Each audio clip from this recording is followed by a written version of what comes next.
So I'm sure you guys have all missed this beautiful face this week. Look at him. He's like, yes, look at me. Chi-Chi's. All right, so Chi-Chi's here with me every day, all the time. If you did not know, Chi-Chi is a pet rooster. He is not a functional working rooster. I don't let him breed with the hens because the rooster I have out there is absolutely awful. They got into a big fight like a month after being together, like horrific. This poor guy over here almost lost his comb. We had to nurture and baby him and take care of him.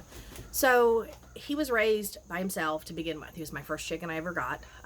And it was actually just given to me. I wasn't even expecting chickens, and somebody walked over and said, see, he's telling his story too. But somebody just said, here, I brought you a chicken. And I was like, what am I supposed to do with a chicken? So I ended up learning really quick how to take care of chickens. And this guy was raised with a dog. We used to have our couch back here on the porch, not because we're redneck. We aren't at all, but it wouldn't fit in the door because it's an older house and the frames were smaller and I couldn't fit a big couch in. So we ended up with it on the porch and we hung out, but Chi-Chi used the couch. The dog laid on the couch. He laid with the dog. It was just a funny situation. But I'm going to start showing you guys some funny clips with Chi-Chi because he does act like a dog. He can be anywhere in the yard and I call his name and he comes running. He's always making noise and he doesn't like me bragging about him too much. Right, buddy? So, let me just show you. If you want to know what it's like to have a pet rooster, this is amazing. What you doing? You just sitting and hanging out? You being my friend today? You my Chi-Chi? Yes. See? If you're ever curious, he does have his moments. He hates my husband, so he fights Brian all the time. And Brian hates him. So, there's a lot of stick fights between the two of them. But he does have his times where I can like stand outside and if I'm not paying attention to him, he will come up. And I'm going to probably have to end this till he shuts up. But he will come up and he will flog me, attack me, bite me. I have marks on my feet, marks on my ankles, marks on, the back of my calf, all sorts of stuff. That's just what a rooster does. But anyway, enough about Chi-Chi. I will get some funny clips probably this weekend, along with during the week. And I will show you how this dude really lives. Because like I said, he is a dog, not a rooster. But I'm going to get out today. It's 73 degrees and beautiful, and I have not been in my garden, and I want to show you the wild jungle of gourds that I have going on, because from here I can see that they have taken over everything. I haven't been out to train vines. I haven't been out to move things. I haven't been out to prune things. I've done a little bit of mowing at nighttime, and I've done a lot of harvesting because I can't let that stuff sit. So I've been out picking Tabasco peppers and bell peppers, banana peppers, jalapenos, okra, tons and tons of okra. I've also got a lot of chard that I've been picking. I've got kale to harvest today. Yeah, I've got lots still going on, so I've been out doing what I can. But I'm going to show you the gourd jungle, and we're going to see if growing sweet potatoes in a bin actually worked. I think it's time to just start to harvest, so I'm going to go harvest some sweet potatoes as well. So let's head out and just check out the garden, and enough about the Chi-Chi and enough with me. Well, see you in a second. And there it is, guys. The gourd jungle. It's like a hobbit house of vines. It is crazy. And these snake gourds. Okay, first of all, you can see the loofah gourd has come down over this way. But the snake gourds are all the way through this stuff. And I can't get it mowed because I have just so many vines going everywhere. I mean, see, they're just everywhere. Now, you can kind of see behind over here, the birdhouse gourds, they aren't doing too great. I think they've fizzled down anyway. I do have gourds on there, but not nearly as many. But we're going to peek inside probably here soon. I need to get in and just mow around just to make sure there's no snakes. But we're going to peek inside probably this weekend and see what's actually going on in there. I have seen lots of gourds, so it'll be fun. But I haven't been able to mow this section. I haven't gotten this far over. Love my wildflowers. I love having these weeds just go crazy.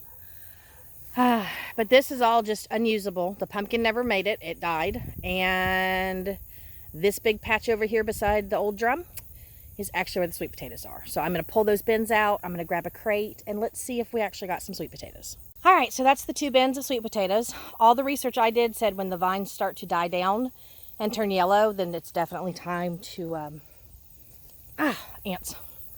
Sorry, but it's definitely time to start picking.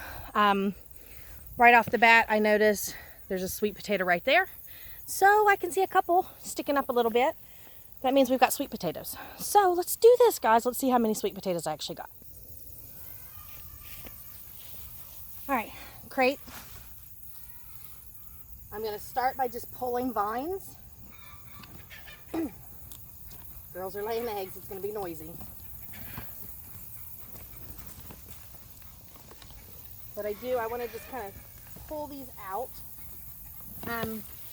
Have some very small underdeveloped ones, which means these probably could have kept going, but I'm not gonna worry about it. This was my experiment.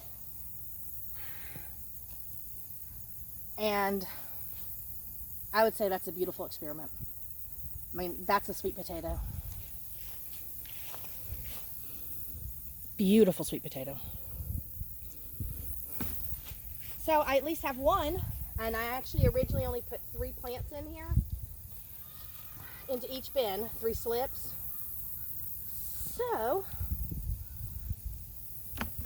even if one slip gave me 1 potato, that's 1 potato more than I had before. So I'm just going to dig through these real quick and see how much I get. Dirty hands this week for the first time. Yay! But I'm going to say, yes, it was a success. I mean, that's a basket full of potatoes, but it's not what I would want. So let's go talk about that for a minute. Okay, so not only has Mother Nature blessed me with 73-degree weather this morning, which is awesome because I haven't been in the garden all week and it's been hot, but I also got sweet potatoes. She gave me those as well, so I'm happy with that. Now, it's not what I expected. I have a goal in mind for my property and what I do with my garden and my animals and moving forward, and it's a 5-year goal. And in that 5 years' time, I want to be as self-sustainable as possible. So looking at my little sweet potato harvest, that's not self-sustainable. That'll get me through a couple meals for the holidays. You know, that's great. But that's another one of the goals that I had, is to finally cook a holiday meal 100% from my homestead. And I'll get to that at some point. But with that being said, those sweet potatoes were amazing for what I did. I don't think I'd grow in containers again because I need a lot more than that. A lot more. So if you're a small backyard garden and you want to try to grow sweet potatoes, it worked great. I mean, that was 1 sweet potato from a grocery store that I grew slips off of. I pulled the slips off, which gave me, I think, 7 total, but 1 didn't make it. So I put 3 and 4 in the 2 containers, and I got 13 sweet potatoes that were, you know, large, good size. And then I got like 7 or so, you know, like a wad in your hand of little small ones. So it works. Okay, so with that being said, next year I'm changing the garden plan, and I'm gonna allot a large amount of space to grow a lot more sweet potatoes. And I think it's something that you have to learn as you go along with gardening. You'll every year add an experiment on what you want to grow, how much you need to grow, how much you need to improve, how to understand and grow those plants, all of that. And when you figure those goals out, the next year is always going to be a better year. And so then you give yourself more time, space, and effort for those plants to be able to get great harvests. So with that being said, with what you've seen of my garden this year already, I wish I could have shown you last year because it was even smaller and I still had just as much stuff coming out of it. But I packed everything in tighter.